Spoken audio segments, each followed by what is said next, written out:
Assalamualaikum warahmatullahi wabarakatuh. Alhamdulillahirabbil alamin. Nahmaduhu wa nasta'inuhu wa nastaghfiruhu wa natubu ilaih. Wa na'udzu billahi min syururi anfusina wa sayyiati a'malina. May yahdihillahu fala mudilla lahu wa may yudlil fala hadiya lahu. Asyhadu an la ilaha illallah wahdahu la syarika lahu wa asyhadu anna Muhammadan 'abduhu wa rasuluhu la nabiyya ba'da. Qala Allah Ta'ala, ya ayyuhalladzina amanu taqullaha haqqa tuqatih wa la tamutunna illa wa antum muslimun. Ya ayyuhalladzina amanu taqullaha wa qulu qawlan sadida yuslih lakum a'malakum wa yaghfir lakum dhunubakum wa may yuti'illaha wa rasulahu faqad faza fawzan 'azima. Ma'asyiral muslimin dan muslimat rahimani wa rahimakumullah. Kita muji Allah Subhanahu wa taala dan kita bersyukur kepadanya atas nikmat dan karunia-Nya. Termasuk diantaranya adalah berkumpulnya kita di majelis yang mulia ini. Mudah-mudahan dari majelis ini kita mendapatkan keberkahan dan keutamaan-keutamaan yang Allah Subhanahu wa taala janjikan dan sediakan bagi orang-orang yang berkumpul di majelis ilmu. Nabi kita sallallahu alaihi wasallam menyebutkan bahwa tidak berkumpul suatu kaum di salah satu rumah Allah, dan penyebutan rumah Allah masjid adalah sebagai contoh. Karena itu yang ada di zaman beliau sallallahu alaihi wasallam, dan tidak menafikan keutamaan ini berlaku juga ketika tempat berkumpul itu di selain rumah Allah. Bahwa orang-orang berkumpul dalam rangka memperdalam ilmu, mengkaji kitab Allah, mengkaji agama Allah, akan turun kepadanya ketenangan, diberikan rahmat, dinaungi oleh para malaikat, serta dipuji oleh Allah Subhanahu wa taala di hadapan para malaikat yang ada di sisi Allah Subhanahu wa taala. Kaum muslimin rahimakumullah, pada pertemuan ini kita akan mengkaji salah satu tulisan karya dari Syekh Abdul Razak hafizahullah taala yang diberi judul Thamratul Ilmi Al-Amal. Buah ilmu adalah amal.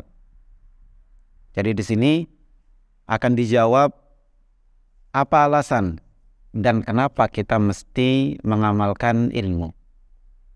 Kaum muslimin rahimakumullah, dulu di zaman Nabi SAW kita mengenal atau mendengar membaca tentang Abu Talib, paman Nabi SAW. Disebutkan di dalam sejarah bahwa Abu Talib bukan tidak tahu dan bukan tidak percaya dengan apa yang dibawa oleh Nabi SAW. Abu Talib tahu kebenaran agama yang dibawa oleh keponakannya. Beliau meyakininya, tetapi tidak sampai kepada tingkat pengamalan. Ikhwan fillah rahimakumullah, dan kita dalam kehidupan sehari-hari kita, di beberapa keadaan, dalam beberapa kesempatan, kita mendapatkan diri kita ataupun yang lainnya mengetahui kebenaran, tapi berhenti pada batas pengetahuan dan tidak lanjut kepada pengamalan. Sebagian orang tahu kebenaran agama tauhid dan tidak benarnya kesyirikan, tahu tentang kewajiban untuk mengikuti petunjuk dan sunnah Nabi SAW, tetapi banyak yang beralasan saya belum mampu. Dengan sebab itu kemudian dia melanggar apa yang dia ketahui. Ikhwan fillah, demikian juga dengan kewajiban-kewajiban agama, perintah-perintah agama, termasuk yang sunnah, yang nafilah. Dalam ibadah salat misalkan kita mengetahui kewajiban ibadah salat, bahwa salat memiliki waktu-waktu yang tertentu.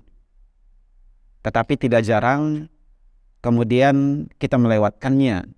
Ada sebagian kaum muslimin meninggalkannya, padahal dia tahu hukumnya wajib. Dia tahu keutamaan sholat berjamaah dan kewajibannya bagi laki-laki, tetapi tidak diamalkan, tidak dilaksanakan. Ibadah puasa juga demikian. Kita mengetahui bahwa ibadah puasa itu memiliki adab-adab. Di antara adabnya adalah tidak melakukan dosa, tidak membiarkan lisan kita jatuh pada mencela, mencaci, berteriak, dan lain sebagainya di saat kita berpuasa. Kita mengetahuinya tapi kita melanggarnya dan tidak mengamalkan adab-adab tersebut. Dalam hal zakat, kita mengetahui kewajiban zakat, bahwa harta jika telah mencapai jumlah tertentu, genap 1 tahun, ya, maka wajib zakat. Harus dibayarkan kepada orang-orang yang berhak menerimanya. Tapi karena kita sangat cinta kepada harta, akhirnya zakat itu tidak ditunaikan. Kita ketahui kewajibannya, lengkap dengan syarat-syaratnya, namun kita tidak mengamalkannya, tidak melaksanakannya. Dalam hal adab, dalam hal akhlak, kita mengetahui keutamaan mengucapkan salam. Kita mengetahui keutamaan untuk bermuka ceria dan banyak senyum. Tetapi kadang tidak kita amalkan. Kita ketahui hak tetangga, hak sesama muslim, tetapi banyak hak-hak tersebut yang kita langgar. Ikhwan fillah rahimakumullah, maka di sini sangat penting untuk kita murajaah diri, muhasabah, introspeksi diri, dan mendengar ayat-ayat Allah, hadis-hadis Nabi SAW, kemudian kesaksian para salaf yang akan mendorong kita untuk berpacu mengamalkan apa yang kita ketahui, sehingga antara ilmu dan amal itu dia sebanding. Ketika ilmu bertambah, pengetahuan bertambah, amal pun juga ikut bertambah. Ya. Sebagian ulama mengatakan tidak patut meninggalkan ilmu demi beramal, tidak juga meninggalkan amal demi menambah ilmu. Sebagian orang dia tidak belajar, ya, tidak belajar, tidak mendalami agamanya, dia tidak tambah ilmunya, tapi fokus kepada menambah amal, memperbanyak perbuatan. Sebagian orang sebaliknya, ya, amalnya kurang dan lebih kepada menambah pengetahuan, ya, yang seharusnya ilmu dan amal itu berjalan bersamaan. Bertambah ilmu, bertambah amal. Amal bertambah disebabkan karena ilmu juga bertambah. Ma'asyiral muslimin rahimakumullah, tentu tidak samar bagi kita semua tentang keutamaan ilmu, bahwa ilmu dalam agama kita adalah pondasi bagi amal. Ya, Allah Subhanahu wa taala berfirman, "Fa'lam annahu la ilaha illahu, fa'lam annahu la ilaha illallah wastaghfir lidzambik." Ketahuilah bahwasanya tiada ilah yang berhak disembah kecuali Allah, dan mohonlah ampunan terhadap dosamu. Ya. Ayat ini menunjukkan bahwa amal, baik itu amalan hati, kaitannya dengan keyakinan kita tentang la ilaha illallah, ataupun amalan yang zahir, ucapan lisan, memohon ampun kepada Allah SWT, syaratnya harus diawali dengan ilmu. Fa'lam, ketahuilah, diawali dengan ilmu. Dan Nabi kita alaihissalam ketika beliau berdoa, di antara doa yang banyak beliau panjatkan setiap selesai sholat subuh adalah Allahumma inni as'aluka ilman nafi'a wa rizqan thayyiba wa amalan mutaqabbala. Bahwa Nabi kita SAW beliau memohon ilmu terlebih dahulu, ya, baru kemudian meminta rizki yang halal dan amal yang diterima. Ya.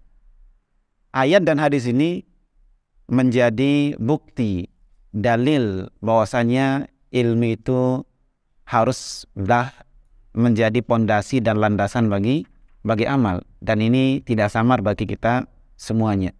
Sebagaimana ikhwan fillah rahimakumullah, ilmu itu adalah petunjuk, cahaya bagi kita yang memilikinya, membimbing kita, menuntun kita apa yang harus kita amalkan, mana yang harus kita tinggalkan, dan mana yang harus kita dahulukan kalau harus memilih antara dua hal. Begitu juga dia adalah petunjuk, cahaya bagi orang lain. Ya, Nabi kita alaihi salatu wasalam ya telah memisalkan, ya telah menyebutkan bahwa orang berilmu itu adalah cahaya bagi yang lain, petunjuk bagi yang lain. Ikhwan fillah rahimakumullah, di dalam Al-Quran banyak sekali pujian-pujian Allah kepada orang berilmu. Allah memuji orang yang berilmu bahwa mereka lah yang takut kepada Allah. Allah memuji mereka dengan menyebutkan tidak sama antara yang berilmu dan yang tidak berilmu. Dan Allah tabaraka wa ta'ala di sebagian ayatnya menggandengkan kesaksian orang berilmu dengan kesaksian Allah subhanahu wa ta'ala terhadap keesaan Allah dalam hal tauhid. Ya. Dan ayat-ayat lainnya yang menunjukkan pujian Allah ta'ala kepada orang yang berilmu. Nabi kita alaihi salatu wasalam di dalam sunnahnya, di dalam hadis-hadisnya juga demikian, banyak menyebutkan keutamaan ilmu dan orang-orang berilmu. Salah satu hadis Nabi alaihi salatu wasalam tentang keutamaan orang yang berilmu adalah sabda beliau, "May yuridillahu bihi khairan yufaqihu fid din." Siapa yang Allah inginkan baginya kebaikan, maka Allah jadikan dia paham agama ini. Allah jadikan dia paham agama. Ibnu Qayyim rahimahullah wa ta'ala beliau mengatakan, wa hadza idza urida bil fiqhi al ilmu al mustalzim lil amal. Ya. Kapan seseorang berilmu, seseorang memiliki pemahaman, adalah tanda bahwa Allah menginginkan baginya kebaikan kalau pemahamannya itu adalah pemahaman yang melazimkan amal, pemahaman yang mendatangkan pengamalan. Ya. Wa amma, kata beliau, wa amma in urida bihi mujarradul ilmi fala yadullu ala anna man faquha fid din faqad urida bihi khaira. Adapun orang yang belajar sebatas untuk mendapatkan pemahaman, pengetahuan, tidak dilanjutkan dengan pengamalan, maka itu bukan petunjuk, bukan bukti Allah menginginkan baginya kebaikan. Jadi ikhwan fillah rahimani rahimakumullah, maka kita belajar, kita menimba ilmu, tujuan akhirnya adalah kepada pengamalan. Baik itu ilmu yang berkaitan dan akidah, untuk kita akidahi dan imani, ataupun kaitannya dengan ibadah lisankah, ibadah anggota badankah, atau ibadah maliyah, ibadah harta, ya. Tujuan kita mempelajarinya adalah untuk kita amalkan, untuk kita laksanakan. Kaum muslimin rahimani wa rahimakumullah, dan juga kaum muslimat, mudah-mudahan Allah Subhanahu wa taala memberkahi kita semua, memberikan kita ilmu. Di sini ada 10 hal yang disebutkan oleh Syekh Abdul Razak hafizahullah taala yang menjadi motivasi kita dan menjadi perangsang bagi kita untuk mengamalkan ilmu yang kita miliki. Tapi saya yakin tidak mungkin kita akan baca semuanya. Mungkin kita akan ambil 5 atau 7 saja di antara hal-hal yang disebut oleh Syekh, ya, mengapa kita harus mengamalkan ilmu, ya. Mengapa kita tidak berhenti atau tidak boleh berhenti hanya pada pengetahuan, tapi harus dilanjutkan pada pengamalan. Ikhwan fillah, kaum muslimin dan muslimat rahimani wa rahimakumullah. Hal pertama, kenapa kita harus mengamalkan ilmu yang kita miliki? Syekh menyebutkan li'annal ilma wal amala maqsudul khalqi, bahwa ilmu dan amal adalah tujuan penciptaan. Kita diciptakan oleh Allah SWT. Kenapa diciptakan? Allah Ta'ala menciptakan kita tujuannya untuk berilmu dan beramal. Mana dalilnya? Dalil yang menunjukkan bahwa Allah menciptakan kita supaya kita memiliki ilmu, supaya kita berilmu tentang Allah, mengenal Allah. Bisa dibaca di dalam surah Talaq ayat 12. Allah Tabaraka wa Ta'ala berfirman, Allahul ladzi khalaqa sab'a samawatin wa minal ardi mithlahun yatanazzalul amru bainahun lita'lamu annallaha ala kulli syai'in qadir wa annallaha qad ahata bi kulli syai'in ilma. Allah berfirman, Allah dialah yang menciptakan 7 langit dan 7 bumi. Ya, perintah Allah, ketetapan Allah turun kepadanya. Lita'lamu, agar kalian mengetahui. Kenapa Allah menciptakan?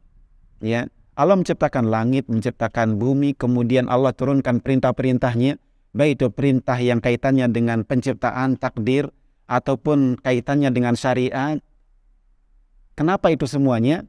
Lita'lamu, agar kalian mengetahui, agar kalian mengenal bahwasanya Allah Maha Kuasa atas segala sesuatu, dan bahwasanya ilmu Allah mencakup segala sesuatu. Jadi Allah Tabaraka wa Ta'ala menciptakan semuanya supaya kita mengenal Allah, mengenal Allah Maha Kuasa, mengenal bahwasanya Allah ilmunya meliputi seluruh urusan. Ya. Maka penciptaan tujuannya adalah untuk pengetahuan, agar kita mengetahui Allah, mengenal Allah. Kemudian yang kedua, agar kita beramal, beribadah kepada Allah Subhanahu wa Ta'ala. Dan yang sering kita dengar, Allah Ta'ala berfirman, wa ma khalaqtul jinna wal insa illa liya'budun. Tidaklah kuciptakan jin dan manusia kecuali agar kalian atau agar mereka beribadah kepadaku. Ikhwan fiddin rahimani rahimakumullah. Maka ketika seseorang hanya sampai pada batas mengetahui, mengenal, memahami, tidak dilanjutkan kepada pengamalan, maka sungguh dia tidak melaksanakan dan tidak mewujudkan 2 tujuan dari penciptaan yang Allah Subhanahu wa Ta'ala lakukan. Ikhwan fillah rahimakumullah. Kemudian alasan kedua, kenapa kita harus mengamalkan ilmu yang kita ketahui? Al-abdu mas'ulun an ilmihi madza amila bih. Seorang hamba akan ditanya, akan dimintai pertanggungjawaban tentang ilmu yang dia miliki, apa yang telah dikerjakan, apa yang telah diamalkan, ya, kaitannya dengan ilmu tersebut. Kita mengenal Allah Tabaraka wa Ta'ala sebagai pencipta, bahwa dia yang berhak untuk disembah satu-satunya, tapi kemudian kita melakukan kesyirikan, tidak mentauhidkan Allah Ta'ala, kita akan ditanya, ya, apa yang kita lakukan dan ilmu yang kita miliki tersebut. Abu Barzah Al-Aslami radhiyallahu anhu meriwayatkan bahwasanya Nabi SAW telah bersabda, la tazulu qadama abdin yaumal qiyamati hatta yus'ala an arba'in. Nanti hari kiamat, kedua kaki hamba tidak akan bergeser dari hadapan Allah sampai dia ditanya 4 perkara. Ada 4 pertanyaan yang pasti akan ditanyakan pada setiap hamba. Salah satunya adalah an ilmihi madza amila bih, tentang ilmunya, apa yang telah dia laksanakan, apa yang telah diamalkan dengan ilmunya tersebut. Ya. Dalam hadis yang lain, riwayat Abu Darda radhiyallahu anhu, dia berkata, ini perkataan Abu Darda, innama akhsha yaumal qiyamati ayyunadiyani rabbi ala ru'usil khalaiq. Abu Darda dia mengatakan, sungguh yang aku khawatirkan nanti pada hari kiamat adalah ketika Tuhanku, ketika Robku memanggilku di hadapan para makhluk. Fayaqulu ya Umair, madza amilta fi ma'alim. Saya takut nanti saya dipanggil oleh Allah Azza wa Jalla dan ditanya, wahai Umair, apa yang telah kamu kerjakan dengan ilmu yang kamu ketahui? Abu Darda radhiyallahu anhu disebutkan adalah salah satu sahabat yang menghafalkan Al-Quran di zaman Nabi SAW, yang hafal Al-Quran. Dan Abu Ad-Darda, nama beliau aslinya adalah Uwaimir, ya. Nama asli beliau adalah Uwaimir bin Zaid, ya, radhiyallahu anhu. Dia mengatakan, saya khawatirkan nanti hari kiamat Allah memanggilku di hadapan para makhluk, ya Uwaimir, madza amilta bima alimta, apa yang telah kamu kerjakan dengan ilmu yang kamu ketahui. Ya khawani fillah, ini ya teguran dan panggilan tentunya yang menakutkan bagi kita semua. Ketika Allah Azza wa Jalla bertanya kepada kita tentang apa yang sudah kita kerjakan dengan ilmu yang kita miliki.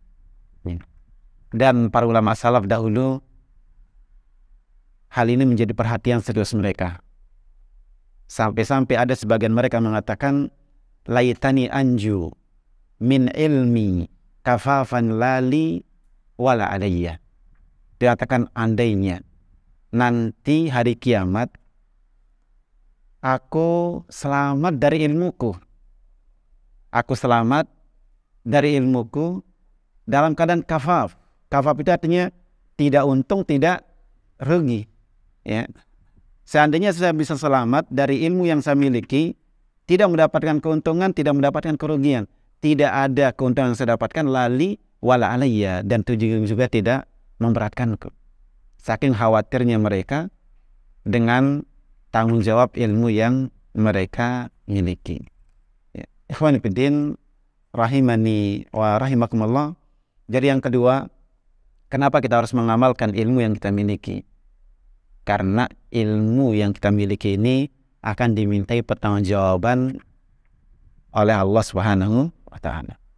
Dan bukan berarti menjadi alasan nanti sudah kalau gitu kita belajar, kita menuntut ilmu, ya sekedarnya saja biar tidak banyak ditanya. Nah, justru nanti akan ditanya, kenapa tidak belajar?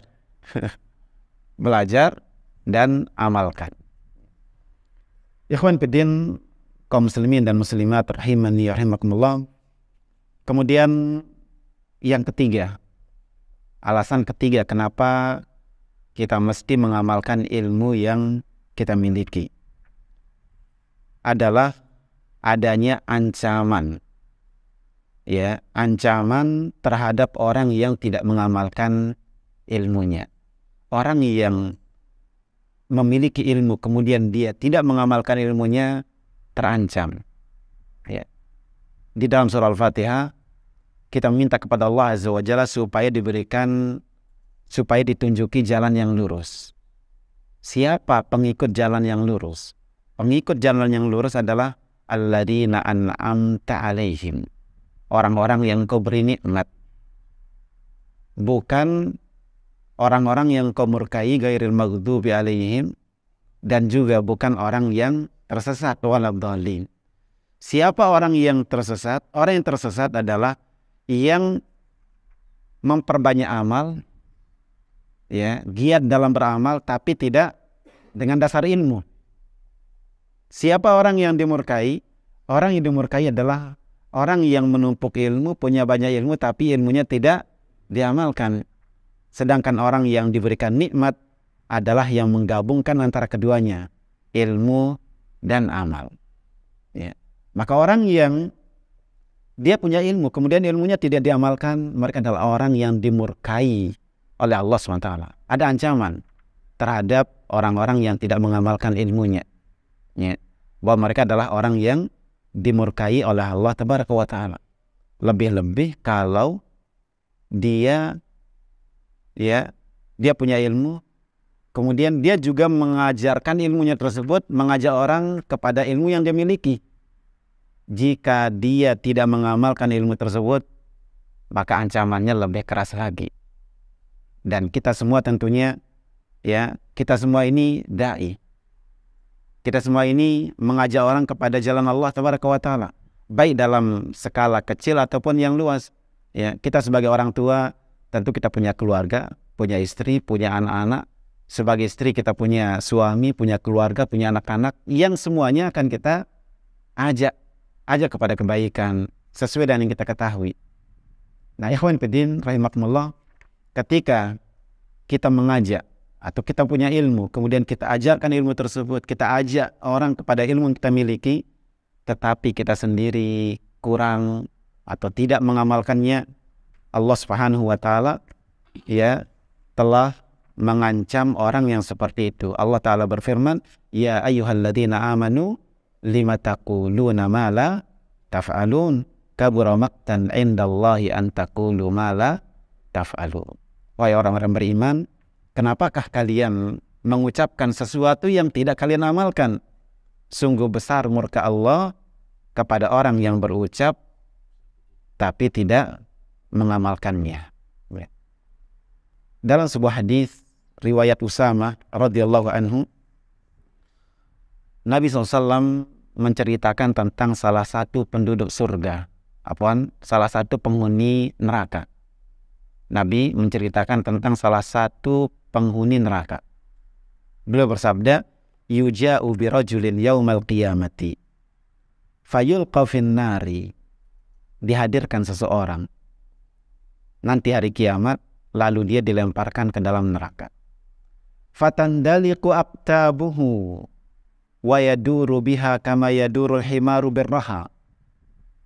Ketika dia dilemparkan ke dalam api neraka, usus-ususnya keluar, isi perutnya keluar, dan dia berputar membawa isi perutnya tersebut, ya, seperti keledai yang berputar dengan penggilingannya. Dulu orang zaman dulu kalau menumbuk ke biji-bijian gandum itu menggunakan keledai sebagai pemutarnya, ya.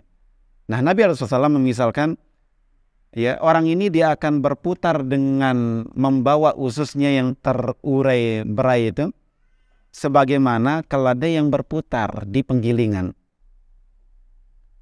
Fayatihi ahlun nari wa yaqulun ay fulan ma sya'nuk.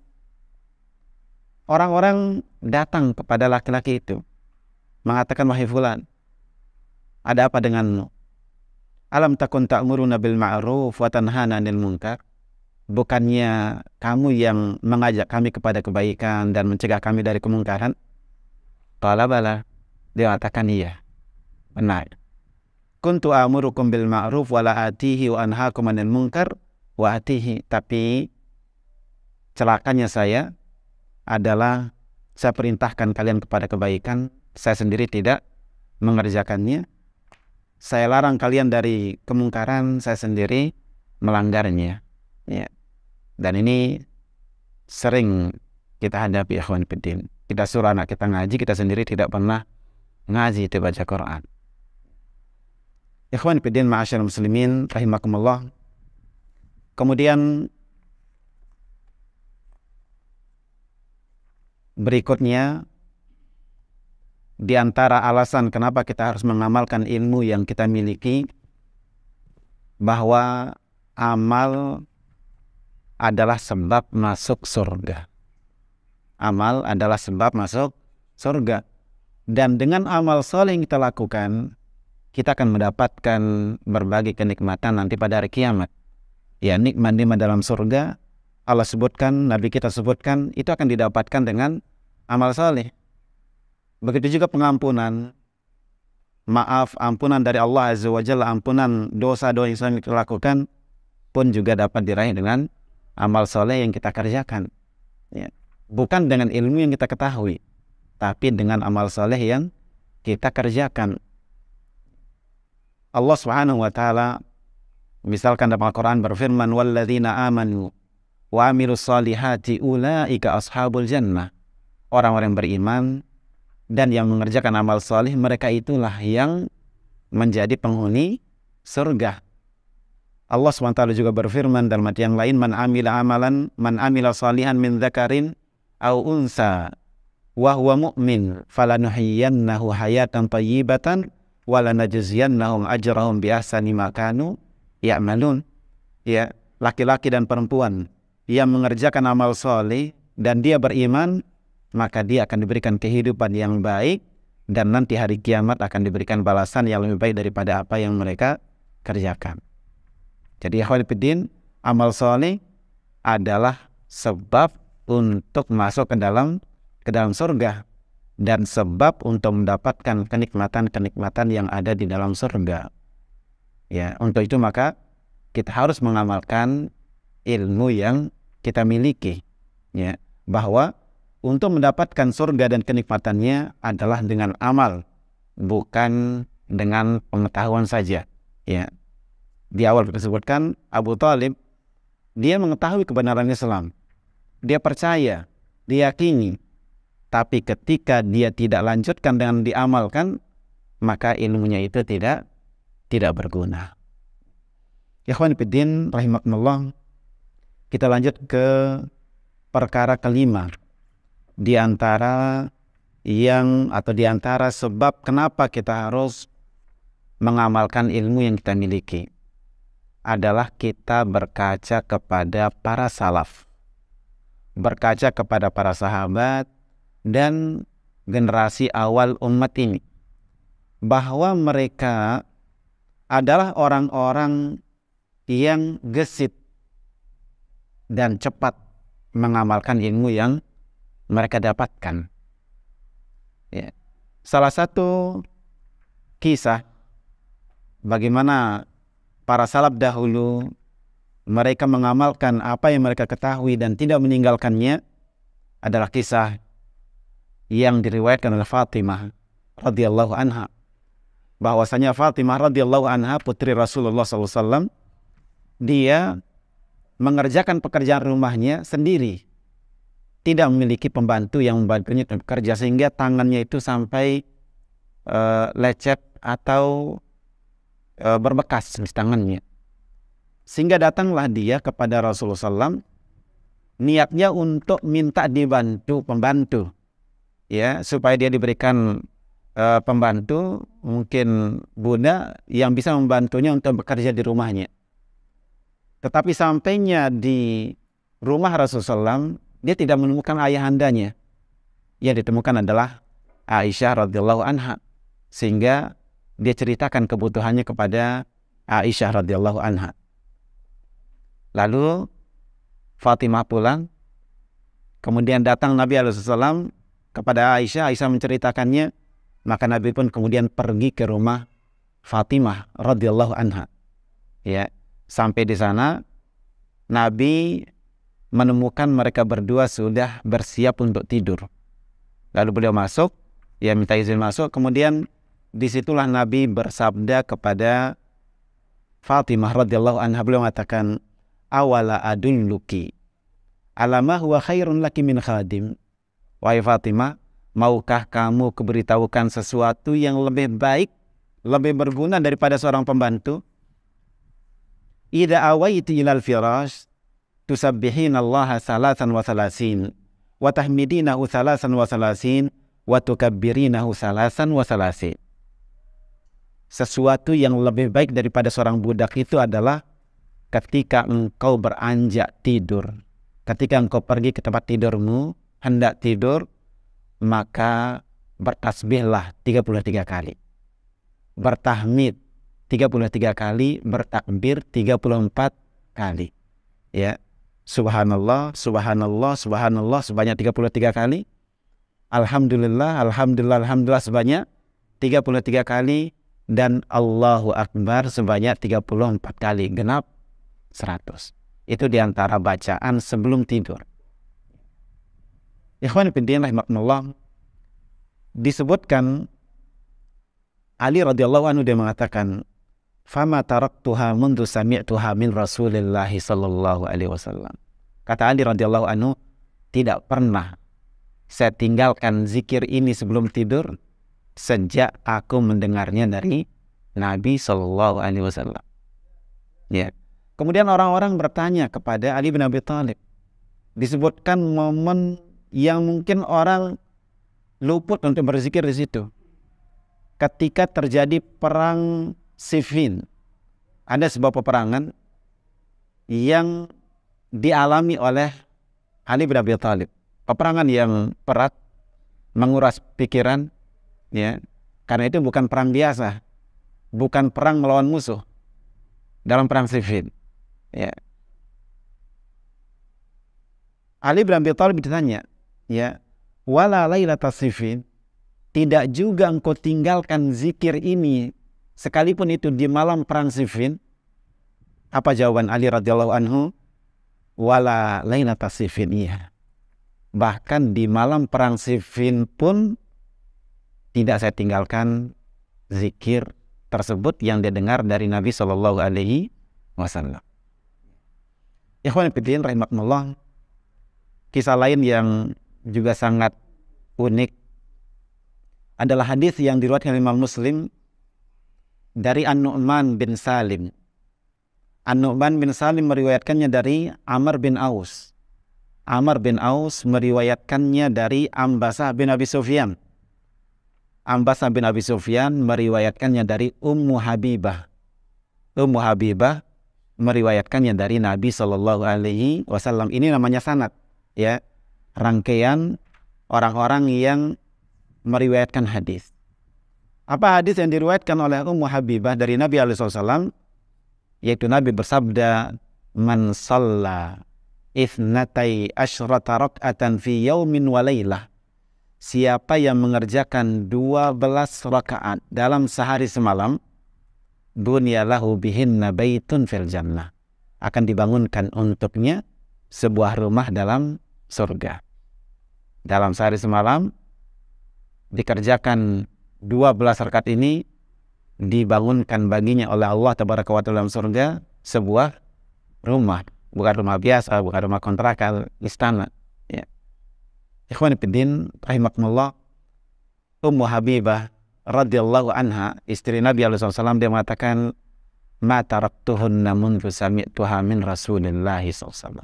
Belum pernah saya meninggalkannya semenjak saya mendengarnya dari Rasulullah SAW. Kemudian Ambasah bin Abi Sufyan yang meriwayatkan hadis ini dari Ummu Habibah juga mengatakan demikian. Belum pernah saya meninggalkannya sejak saya mendengarnya dari Ummu Habibah. Amr bin Aus yang meriwayatkan hadis ini dari Ambasah bin Abi Sufyan juga mengatakan hal yang sama. Ma taraktuhunna mundu sami'tuhunna min Ambasah. Belum pernah saya tinggalkan 12 rakaat tersebut sejak saya mendengarnya dari Ambasah. Kemudian An-Nu'man bin Salim juga mengatakan hal yang sama. Belum pernah saya meninggalkannya sejak saya mendengarnya dari Amr bin Aus. Mereka begitu punya ilmu, kemudian mereka terus rutinkan, tidak pernah ditinggalkan. Ya. Jika ini keadaan mereka, tentu kita lebih pantas lagi untuk berpacu mengamalkan apa yang kita ketahui. Kisah yang lain adalah yang diceritakan oleh Abu Hurairah radhiyallahu anhu. Abu Hurairah radhiyallahu anhu pernah diberikan pesan khusus berupa 3 wasiat oleh Nabi alaihi salatu wasallam. Ketiga wasiat itu adalah berpuasa 3 hari setiap bulan, kemudian melakukan sholat duha 2 rakaat, dan yang ketiga adalah melakukan sholat witir sebelum tidur. Ya. Kata Abu Hurairah radhiyallahu anhu, "Ausani habibi bisalasin lan ada'ahunna ma'ishtu." Saya pernah diberikan 3 wasiat oleh kekasih saya, yaitu maksudnya Nabi SAW, dan tidak akan saya tinggalkan selama masa hidup saya. Perkataan Abu Hurairah radhiyallahu anhu. Kemudian yang lainnya, ya, kisah Umar bin Abi Salamah, salah seorang anak sambungnya Nabi SAW, Umar bin Abi Salamah. Ya, Nabi menikahi Ummu Salamah. Ummu Salamah punya anak bersama Abu Salamah bernama Umar. Ketika itu Umar dia makan bersama Nabi SAW satu nampan, dan tangannya Umar ini dia kesana kemari, ya, tidak makan bagian di depannya saja. Maka Nabi SAW bersabda, "Ya gulam, wahai anak kecil, samillah, baca bismillah. Sebelum makan baca bismillah. Wakul biyaminik, makan menggunakan tangan kananmu. Wakul mimma yalik, dan makanlah makanan yang ada di dekatmu. Kalau makanan itu satu jenis, ya, maka makan yang ada di depan. Kecuali kalau di situ ada ragamnya, ada beberapa macam, maka tidak mengapa, ya. Tangan itu pergi jauh mengambil mungkin di situ jenis yang lain lebih jauh, ya. Dan Nabi kita SAW pun ketika makan bersama Nabi SAW bersama para sahabat pernah melakukan hal tersebut. Ketika jenis makanannya tidak sama, beliau pilih-pilih, beliau cari yang tidak di depan beliau Sallallahu Alaihi Wasallam. Ya, disebutkan di dalam riwayat Imam Bukhari bahwasanya Umar bin Abi Salam mengatakan, "Famazalatil kati'mati ba'du." Sejak saya mendengar arahan itu dari Nabi alaihi wasallam, senantiasa itu menjadi cara makan saya. Selalu membaca bismillah, selalu menggunakan tangan kanan, dan makan yang terdekat atau di depannya. Ya. Syahidnya bahwasanya Umar bin Abi Salamah dia tidak pernah meninggalkan apa yang telah diketahui tersebut. Syekhul Islam Ibnu Taimiyah rahimahullah diceritakan oleh Ibnu Qayyim rahimahullah taala, ya, bahwa ketika beliau mengetahui hadis Nabi alaihi wasallam, "Man qara'a ayatal kursi dubura kulli salatin lam yakun bainahu wa bainal jannati illa ayyamut." Siapa yang membaca ayat kursi setiap selesai salat fardu, maka tidak ada jarak antara dia dengan surga kecuali kematian. Sejak itu Syekhul Islam Ibnu Taimiyah rahimahullah tidak pernah meninggalkan sama sekali membaca ayat kursi selekas salat 5 waktu. Ya. Imam Ahmad rahimahullahu taala ketika beliau menulis musnad beliau yang berisi kumpulan hadis-hadis Nabi SAW yang berisikan 27.647 hadis. Musnad Imam Ahmad itu isinya ada di hitungan sebagian ulama 27.647 hadis isinya.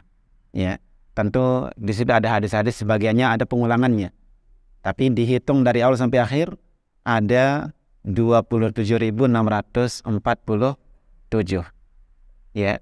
Imam Ahmad rahimahullah taala beliau tidak akan menulis dan tidak akan mencatatkan satu hadis tersebut, tidak akan mencatatkan hadis dalam kitabnya tersebut kecuali beliau amalkan dulu.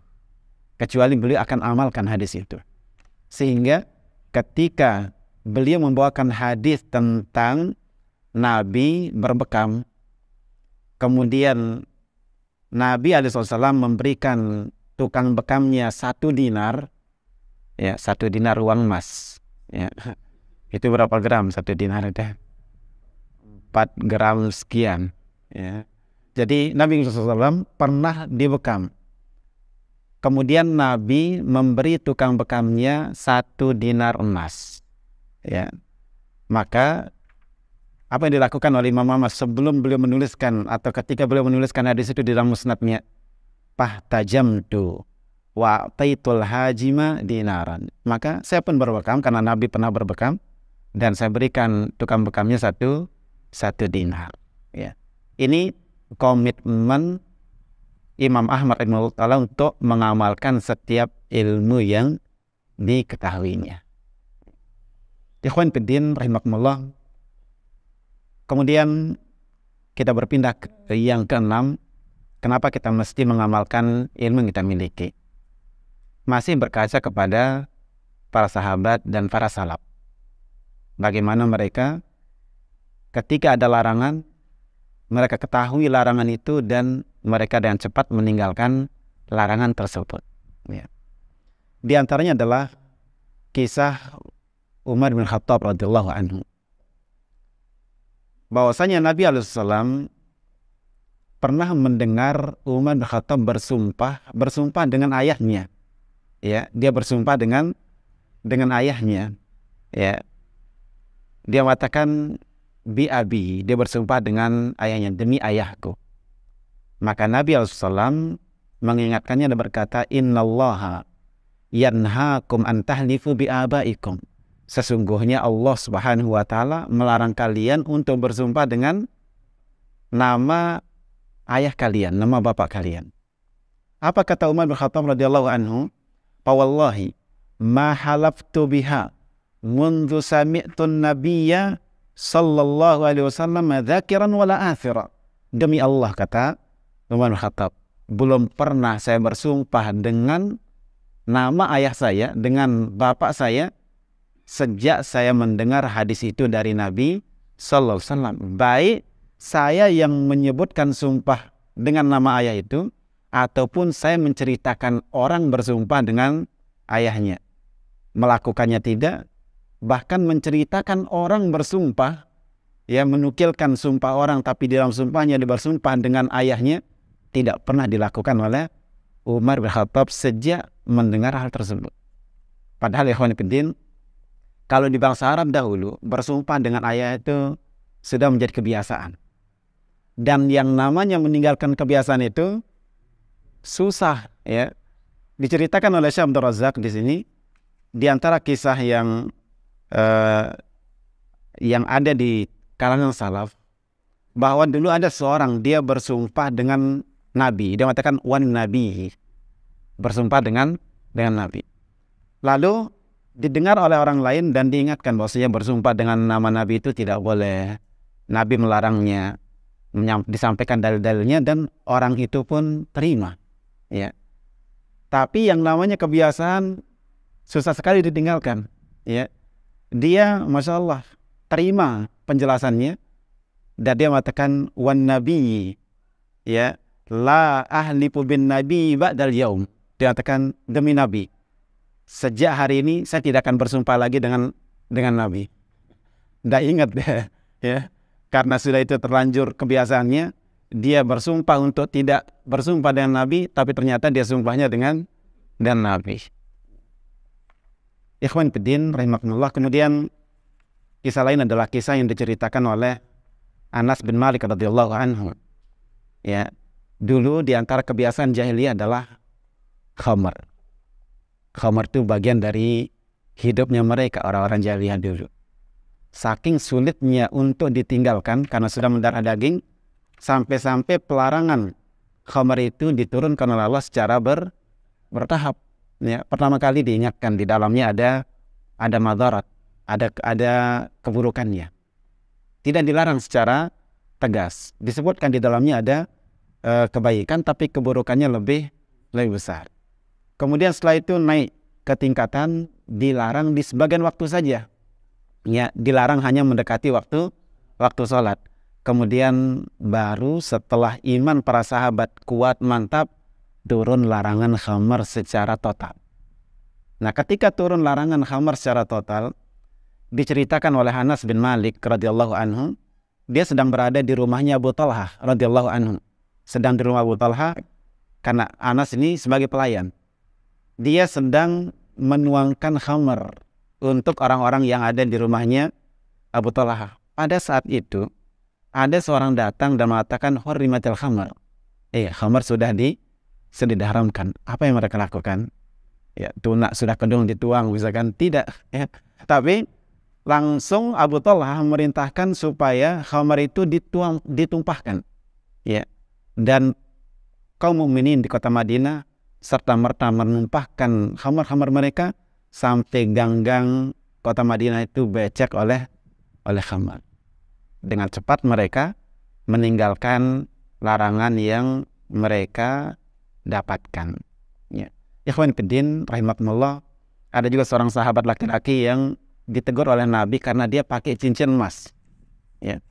Kemudian Nabi tarik tangannya, kemudian dicopot oleh Nabi cincin emas tersebut. Kemudian beliau buang. Beliau bersabda, "Ya'midu ahadukum ila jamratin min narin fayaj'aluha fi yadi." Salah seorang kalian, dia sendiri yang mengambil api neraka itu, lalu ditaruh di tangannya, Nabi buang. Kemudian Nabi pergi. Orang ini dibisiki oleh seorang, dikatakan, ambil cincinmu itu, manfaatkan untuk yang lain, jangan dipakai tapi dimanfaatkan. Apa kata dia? Wallahi, saya tidak akan ambil sesuatu yang dibuang oleh Rasulullah Sallallahu Alaihi Wasallam. Ya. Ini para sahabat, dan tentunya kita berusaha untuk mengikuti dan meniti jejak mereka. Yang ketujuh, yang terakhir, ikhwan fillah rahimakumullah, kenapa kita harus mengamalkan ilmu yang kita miliki? Ya, alhamdulillah banyak ilmu yang kita ketahui dalam hal akidah, ibadah, muamalah, ya, dalam hal akhlak, baik itu yang berkaitan dengan perintah yang wajib, perintah yang sunnah, ataupun yang berkaitan dengan larangan-larangan, larangan yang wajib ataupun larangan yang makruh. Apa mestinya sikap kita terhadap hal tersebut? Mestinya adalah kita laksanakan perintah-perintah yang kita laksanakan, larang-larangnya kita tinggalkan. Kenapa harus kita laksanakan, amalkan ilmu yang kita miliki? Karena orang yang tidak mengamalkan ilmunya itu dicela. Telah dicela. Banyak sekali nukilan-nukilan dari ulama salaf yang mencela orang yang tidak mengamalkan ilmunya. Di antaranya adalah ucapan Abu Hurairah radhiyallahu anhu, beliau mengatakan, "Mathalu ilmin la yu'madu bihi kamathali kanzin la yunfaqu minhu fi sabilillah." Permisalan ilmu yang tidak diamalkan adalah seperti harta simpanan yang tidak dizakatkan, yang tidak diinfakkan. Ya. Kemudian Imam Ahmad rahimahullah beliau mengatakan, yang bagi an yuksiral amala bihi ala qadri ziyadatihi fi talab. Imam Ahmad pernah ditanya tentang seorang yang dia banyak nulis hadis. Ya. Maka Imam Ahmad mengatakan seharusnya orang ini dia juga memperbanyak pengamalan sebagaimana pertambahan ilmu yang dimilikinya. Semakin banyak ilmu, mestinya amal itu pun semakin banyak. Beliau mengatakan, subulul ilmi mithlu subulil mal. Jalan ilmu itu sama seperti jalannya harta. Innal mala idza izdadat zakatuhu. Harta semakin bertambah, zakatnya pun semakin banyak. Maka ilmu semakin dia bertambah, pengamalannya mestinya semakin banyak. Ya. Karena ilmu itu zakatnya adalah diamalkan. Ya. Ilmu zakatnya adalah diamalkan. Al-Khatib al-Baghdadi rahimahullah beliau mengatakan, "Kama la tanfa'ul amwalu illa biinfaqiha, kadzalika la tanfa'ul ulum illa liman amila biha." Sebagaimana harta tidak berguna kecuali diinfakkan, maka ilmu juga tidak akan berguna kecuali kalau diamalkan. Wal yaghtanim waqtah. Hendaklah orang yang punya ilmu itu memanfaatkan waktunya. Fa inna tsawa'a qalil. Karena masa hidup kita di dunia ini sedikit. Warrahilu qarib. Perjalanan sebentar lagi. Ya. Wattariqu makhuf. Jalan kita ini banyak gangguannya. Walittiraru ghalib. Orang terpedaya di perjalanan dunia menuju akhirat itu banyak. Ya. Wal khataru azim. Bahayanya besar. Jadi kita hidup di dunia ini sebentar. Ya. Untuk kehidupan yang abadi. Satu hari di akhirat sama dengan 50.000 tahun di dunia. Ya, satu hari di padang mahsyar sama dengan 50.000 tahun di dunia ini. Ya. Kemudian Ibrahim bin Adham pernah ditanya oleh seseorang. Ibrahim bin Adham pernah ditanya oleh seseorang. Qala Allahu ud'uni astajib lakum. Dia mengatakan, wahai Ibrahim bin Adham, Allah telah berfirman, berdoalah kepadaku, pasti kamu kukabulkan doanya. Ya. Kemudian mengatakan, fama baluna nad'u fala yustajabu lana. Tapi kenapa kita berdoa namun doa kita tidak dikabulkan? Allah sudah janjikan, Allah perintahkan kita berdoa dan Allah janjikan akan mengabulkannya. Tapi wahai Ibrahim bin Adham, ada apa? Kita berdoa tapi tidak dikabulkan. Faqala lahu Ibrahim, maka Ibrahim bin Adham mengatakan, min ajli khamsati asya. Penyebabnya ada 5. Kenapa kamu berdoa? Doamu tidak dikabulkan, padahal Allah sudah perintahkan kamu berdoa dan janjikan dikabulkan. Disebabkan karena 5 perkara. Qala wa ma hiya? Kemudian laki-laki itu mengatakan, apa kelima perkara itu? Qal araftumullaha falam tu'addu haqqah. Kalian mengenal Allah, tapi kalian tidak menunaikan hak Allah. Wa qara'tumul Qur'ana falam ta'malu bima fihi. Yang kedua, kalian baca Al-Quran, tapi kalian tidak amalkan kandungan Al-Quran. Wa qultum nuhibbur rasula wa taraktum sunnata. Yang ketiga, kalian mengklaim mencintai Rasulullah, tapi kalian meninggalkan sunnahnya. Wa qultum nal'anu iblisa wa ata'tumuhu. Yang keempat, kalian mengikrarkan, ya, kita melaknat iblis, tapi faktanya kalian mengikutinya. Wal khamisatu, yang kelima, taraktum uyubakum wa akhadtum bi uyubin nas. Kalian tinggalkan aib cacat kalian sendiri, ya, kalian biarkan tidak diperbaiki, dan kalian ya memperhatikan aib dan cacat orang lain. Ini 5 perkara di antara sebab tidak diterimanya doa. Kemudian perkataan Sufyan Ats-Tsauri sebagai penutup, beliau mengatakan, qila lahu talabul ilmi ahabbu ilaika awil amal. Pernah Sufyan Ats-Tsauri ditanya, menurutmu mana yang lebih engkau sukai, belajar atau beramal? Faqal Sufyan Ats-Tsauri mengatakan, innama yuradul ilmu lil amal. Sesungguhnya ilmu itu dituntut, ilmu itu dipelajari, tujuannya untuk diamalkan. Fala tada' talabal ilmi lil amal. Jangan tinggalkan belajar alasannya untuk beramal, ya. Jangan tinggalkan belajar dengan alasan untuk beramal. Wala tada'il amala li talabil ilm. Tapi juga jangan tinggalkan beramal untuk belajar. Harus berjalan bersama. Belajar untuk diamalkan. Ikhwan fillah rahimakumullah. Jadi itu 7 poin ya menjadi renungan kita bersama. Mudah-mudahan menjadi penggugah kita, pendorong kita untuk meningkatkan terus amal dari ilmu yang kita ketahui. Ya, mudah-mudahan Allah SWT memberikan kita ilmu bermanfaat, membimbing kita kepada amal yang diterima di sisinya. Demikian pembahasan ini, kebenaran yang datangnya dari Allah SWT. Jika ada khilaf dan kekeliruan, maka itu murni dari kejahilan dan kekurangan kami sendiri. Subhanakallahumma bihamdika asyhadu an la ilaha illa anta astaghfiruka wa atubu ilaik. Assalamualaikum warahmatullahi wabarakatuh.